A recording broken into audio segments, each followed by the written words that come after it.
जय हिंद दोस्तों। उत्तरांचल ज्ञानशाला में आपका स्वागत है। आशा करता हूँ आप सब लोग बहुत बढ़िया होंगे और आपकी तैयारी भी दुरुस्त चल रही होगी। अभी त्यौहार का सीज़न है।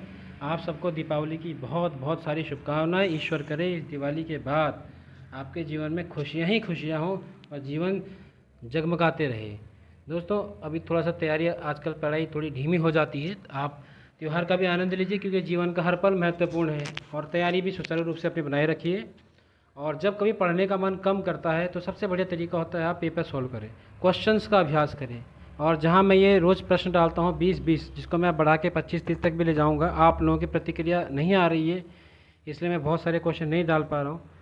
तो आप लोग जैसे ही सीरीज़ को देखेंगे, अपना प्रतिक्रिया देंगे, सब्सक्राइब करेंगे, शेयर करेंगे, कमेंट करके बताएंगे, तो मैं और क्वेश्चन लेके आऊँगा आपके सामने। आप अच्छे अच्छे क्वेश्चन भी आने वाले हैं। देखिए, परीक्षा में पुराने प्रश्न रिपीट होते हैं क्योंकि बहुत सारे एग्ज़ाम हो चुके हैं।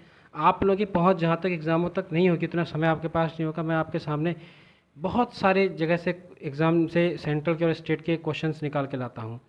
इसके अलावा जब मैं और कई किस्म की किताबें पढ़ता हूँ, जैसे हिस्ट्री की है या पॉलिटी की है या ज्योग्राफी की है या आपका करंट अफेयर्स है, जब मैं बहुत विस्तृत स्रोतों को पढ़ता हूँ क्योंकि मेरे पास बहुत सारी चीज़ें हैं पढ़ने के लिए, बहुत बहुत सारे स्रोत हैं, बहुत सारे लेखकों की किताबें हैं, तो वहाँ से मुझे कई चीज़ें जानने को मिलती हैं।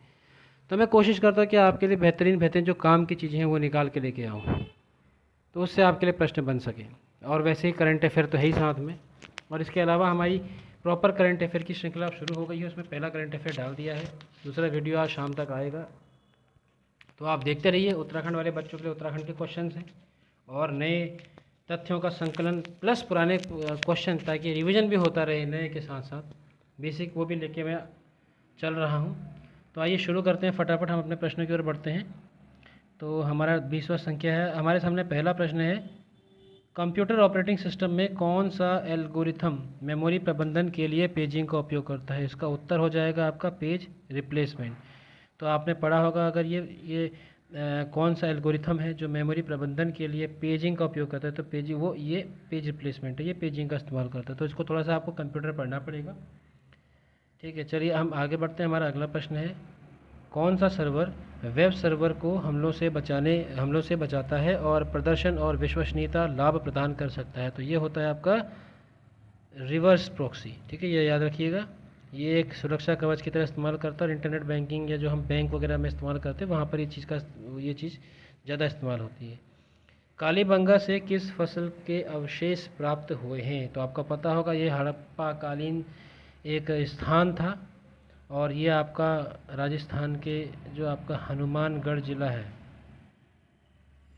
हनुमानगढ़ ज़िला, वहाँ पे है। सरस्वती नदी जो अभी वर्तमान में घग्गर नदी है उसके किनारे पे है।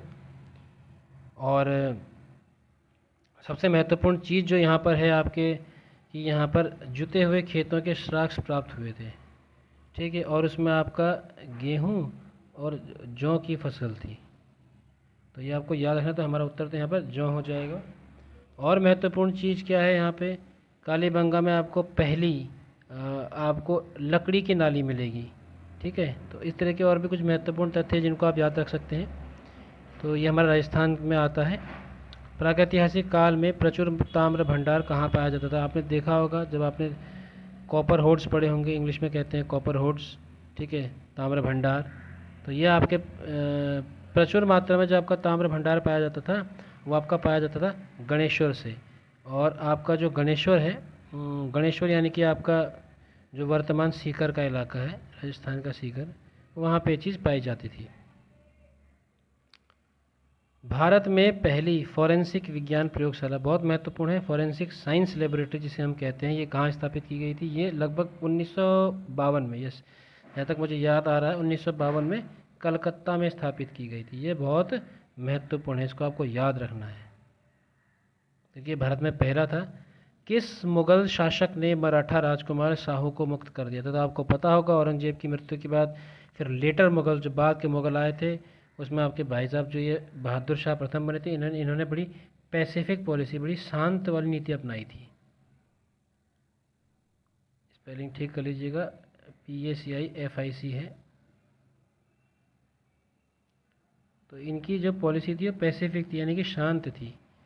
तो इन्होंने सबके साथ अमीरों, जो क्या कहते हैं आपके जाट हुआ करते थे और जो अन्य जो थे उन सब के साथ शांतिपूर्वक अपना एक अच्छा संबंध बनाया। और साहू जी जो थे मराठा का राजकुमार साहू था, उसे भी मुक्त कर दिया। लेकिन सिखों के खिलाफ इनको थोड़ा सख्ती करनी पड़ी, बंदा बहादुर को फिर इन्होंने हराया। तो ये सब कहानी है, बहुत महत्वपूर्ण हो जाता है इनको चीज़ों को पढ़ाना। लेटर मुगल बहुत इंटरेस्टिंग भी है, कभी आप लोग चाहेंगे तो पढ़ाएंगे आपको, आपकी प्रतिक्रिया के ऊपर निर्भर करता है। इतिहास पढ़ने का और पढ़ाने का एक तरीका होता है, तो बड़ा अच्छा तरह से अगर पढ़ोगे तो फिर इतिहास पढ़ाना थोड़ा सरल भी हो जाता है। आगे बात करते हैं, 7वां प्रश्न है आपके सामने, 2030 के एशियन खेल कहाँ होंगे? बहुत ही महत्वपूर्ण प्रश्न है, क्योंकि एशियन खेल है, एशिया में आपका भारत आता है, तो ये होंगे आपके एशियन खेल जो होंगे आपके ये दोहा में होंगे। ठीक है, तो ये आपको याद रखना है, कहाँ होंगे आपके दोहा में। ठीक है, चलिए, ये खेल बहुत महत्वपूर्ण होते हैं कई बार। विश्व जल दिवस कब मनाया जाता है? तो जल ही जीवन है, इसलिए पता होना चाहिए। ये होता है आपका 22 मार्च को। ठीक है, भारतीय संविधान के किस भाग में केंद्र शासित प्रदेशों से संबंधित प्रावधान है? इसको तो आप एलिमिनेशन से भी कर सकते हो, ये तो कट गया आपका, क्योंकि ये भाग 7 आपका जो ए और बी वाले स्टेट्स थे उनसे संबंधित था, बाद में इसको हटा दिया गया। ठीक है, अब बचा आपका भाग 9 और भाग 9 भी। अगर आपको पता है 8 के बारे में, 9 के बारे में, तो आपके लिए प्रश्न आसान हो जाता है। पार्ट 9 में क्या है, पार्ट 9 बी में क्या है, तो आप एक बार अंदाज़ा लगा के देखिए। अगर ये 9 में आपका यूनियन टेरिटरी संघ शासित प्रदेश होता, तो 9B में भी इससे संबंधित कुछ होना चाहिए था। तो ऐसा तो कुछ है नहीं। जैसे हम कह सकते हैं कि सेंटर है, सपोज मान लीजिए पार्ट 9 में सेंटर होता, तो 9B में हम कह सकते हैं कि सेंटर द्वारा ही शासित जो है, केंद्र द्वारा ही शासित केंद्र शासित प्रदेश होता, क्योंकि अगर 9 में केंद्र होता तो। अब 9 में केंद्र तो है नहीं, तो अब आपको ये चीज़ को थोड़ा देखना है। तो क्या हो सकता है आपके तो संभाव, या फिर ऐसा होता कि राज्य होता, केंद्र होता, कुछ ऐसा होता, उसके बाद आपका केंद्र शासित प्रदेश होता। तो आप थोड़ा सा एक लिंक कर सकते कि यार ये तो संभावना इसकी कम है, केंद्र वगैरह होने की संभावना तो आपकी कम है, और है ही नहीं, मतलब संभावना तो क्या कम है, क्योंकि आप अगर आपको आपने पढ़ा होगा शीर्ष, तो आप देख सकते हैं कि 9 में आपका केंद्र नहीं है, केंद्र आपके ऊपर आता है। क्योंकि जब आपका ये शुरू होता है, पार्ट शुरू होते हैं, तो आपका अगर आपने ट्रिक से पढ़ा है, कैसे पढ़ा है, तो आपको पता होगा यू कैन फ्लाई ऐसे करके हम पढ़ते हैं, उसमें आपका यूनियन हो जाता है, फिर उसके बाद आपका क्या कहते हैं फंडामेंटल राइट्स हो जाते हैं। तो इस टाइप की चीज़ें होती हैं। आपका संघ और उसका राज्य क्षेत्र हो जाता है, फिर आपका नागरिकता सिटीजनशिप हो जाता है सी से, फिर you can fly F fundamental rights, फिर उसमें क्या बोलते हैं फ्लाई डायरेक्टली, फिर डी से नीति निर्देशक तत्व, ऐसे करके हो जाता है, हम ऐसे मतलब पढ़ते हैं। तो फिर तुरंत ही आपका 5वें नंबर पे संघ आ जाता है। ठीक है, 5वें नंबर पे संघ आ जाता है, आपका भाग 5 में संघ आ जाता है, भाग 6 में आपका राज्य आ जाता है, और भाग 7 आपका हट गया। ठीक है, ऐसे करके। तो इस हिसाब से तो हमारा भाग 8 में जो है क्या आता है, संघ शासित प्रदेश आता है। लेकिन 9 में क्या आता है? तो 9 तो बहुत सरल है, क्योंकि सभी लोग पढ़ते हैं, 9 में पंचायतें हैं, और पंचायती राज बहुत महत्वपूर्ण है, राज्य की परीक्षा हो रही तो खास तौर पर। ठीक है, तो इस तरह से आप इसको थोड़ा सा एलिमिनेट करके भी कर सकते हैं। मतलब इतना लंबा बोलने का मेरा मकसद ये था कि अगर आपको 1-2 ऑप्शन में चीज़ें पता हैं तो आप अपने उत्तर तक जा सकते हैं। ठीक है, एक बार थोड़ा सा समरी में मैं फिर से कह देता हूँ। देखिए, समरी में क्या है, आपको पता है कि संघ केंद्र शासित प्रदेश यानी कि यूनियन टेरिटरी। तो यूनियन टेरिटरी अगर आपको याद नहीं है तो 7 तो कट गया, क्योंकि आपने पढ़ा होगा जब एक बार में, आपने देखोगे कि 7वें भाग को हटा दिया गया था। ये भाग ए बी वाले राज्यों की बात करता था। अब ये 3 ऑप्शन बचे, तो 9 में 2 हैं, तो जाहिर सी बात है भाग 9 में जो चीज़ होगी लगभग उससे मिलती जुलती चीज़ भाग 9B में होनी होगी, क्योंकि हम पार्ट बना के ए बी बना के ऐसी चीज़ों को रखते हैं। अगर आपने एक रीडिंग मारी होगी तो आपको अंदाज़ा होगा कि ऐसा जब भी चीज़ों को जैसे जैसे हम कोई चीज़ रखते हैं तो वो आसपास की चीज़ों को साथ में रखते हैं उसका पार्ट बना के, तो ऐसा तो। और भाग जब हम संविधान पढ़ते हैं तो हम शुरू में देखते हैं संघ, उसका राज्य क्षेत्र, फिर नागरिकता, तो फिर हमारे पास के पास बचता क्या है? हमारे पास फिर वही बचता है कि यार उसके सीधे राज्य संघ आएगा, फिर राज्य आएगा। ठीक है, तो और आपको पता है कि संघ का अपना अलग पार्ट है, राज्य का अपना अलग है, संघ आपका 5 में आता है, तो बचा क्या 8वां। तो ऐसे करके आप अपने उत्तर 8 तक आ सकते हो, और अगर आपको सीधे सीधे याद है तो आपके लिए आसान हो जाता है। भारतीय संविधान में मूलतः कितने अनुच्छेद थे? आप सबको पता होगा, सरल प्रश्न डाला गया है, 395 याद करने के लिए है, रिवीजन करने के लिए। संपत्ति का अधिकार मौलिक अधिकारों की श्रेणी में कब हटाया गया, शेष कब हटाया गया था? तो ये था 1978। यहाँ पर डार्क किया हुआ है। 11वें का आपका उत्तर हो गया सी। आगे बढ़ते हैं। किसी राज्य में पंचायत चुनाव किसके द्वारा करवाए जाते हैं? ये आप सबको पता होगा, बहुत सरल प्रश्न है। ये राज्य निर्वाचन आयोग करवाता है।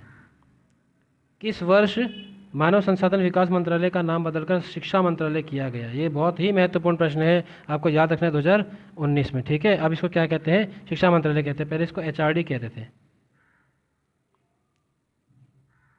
किसे वर्ष 2022 के लिए 31वें सरस्वती सम्मान के लिए चुना गया है? बहुत ही महत्वपूर्ण प्रश्न है। फिर से किसे चुना गया है? तो यह है आपके प्रोफेसर रामदरस मिश्र। इनकी पुस्तक का नाम आपको कमेंट बॉक्स में बताना है। जल शक्ति मंत्रालय का गठन कब किया गया? ये भी बहुत महत्वपूर्ण है। ये कब किया गया था? ये भी ऐसा काम 2019 में किए गए थे, बदलाव वाले। 16 प्रश्न है। ग्लोबल इनोवेशन इंडेक्स कौन जारी करता है? तो आपको पता होगा, ये करता है वर्ल्ड इंटेलेक्चुअल प्रॉपर्टी ऑर्गेनाइजेशन। ठीक है, भारत में इसको 40वीं रैंक मिली है। इस बार सुधार आया है, पहले SC के पास हुआ करती थी। 2022 में कौन सी रैंक मिली है? 40वीं। और टॉप में कौन है? टॉप में आपका कौन है? स्विट्जरलैंड। ठीक है, ग्लोबल इनोवेशन इंडेक्स में। बेतवा नदी का उद्गम कहाँ से होता है? बहुत महत्वपूर्ण नदी है। बेतवा नदी का उद्गम कहाँ से होता है? जल्दी बताइए। तो ये होता है विंध्य श्रृंखला से, और इस पर माता टीला डैम बना हुआ है, जो कि शायद परीक्षा में पूछा भी जा चुका है। निम्नलिखित में से किस नदी के मुहाने पर पक्षी के आकार का डेल्टा बनता है? तो ये बनता है आपका मिसिसिपी नदी पर। ठीक है, नक्शे में देखना है कहाँ पर है तुरंत। 1960 में भारत और पाकिस्तान के बीच सिंधु जल संधि इंडस वाटर ट्रीटी किस शहर में हुई थी? बताना है। ये हुई थी आपकी कराची में। ठीक है, बहुत महत्वपूर्ण प्रश्न है। कब हुई थी? 1960 में। और BRS, जैसे VRS होता है वॉलंटरी रिटायरमेंट सर्विस, जैसे हमने BRS बना दिया, तो ब्यास, रावी, सतलज, ये नदी भारत के पास थी, इनका कंट्रोल। बैथोलिथ एक प्रकार की भू आकृति है जिसका निर्माण निम्न के द्वारा होता है। किसके द्वारा होता है, ये आपको बताना है। तो बैथोलिथ क्या होते हैं? बैथोलिथ, लेकोलिथ, फैथोलिथ, ये सब जो होते हैं ये पानी के द्वारा, जो भूमिगत जल होता है उसके द्वारा बनते हैं। ठीक है, तो ये इसके लिए पूरा डायग्राम आपको पढ़ना पड़ेगा। ठीक है ना, तो ये आप इसको थोड़ा देखिएगा, ज्योग्राफी का क्वेश्चन है। चलिए, आज के लिए इतना ही। धन्यवाद। प्रश्न जैसे भी लगे कमेंट जरूर कीजिएगा और नोट करते रहिएगा, रिवीजन करते रहिएगा। जय हिंद।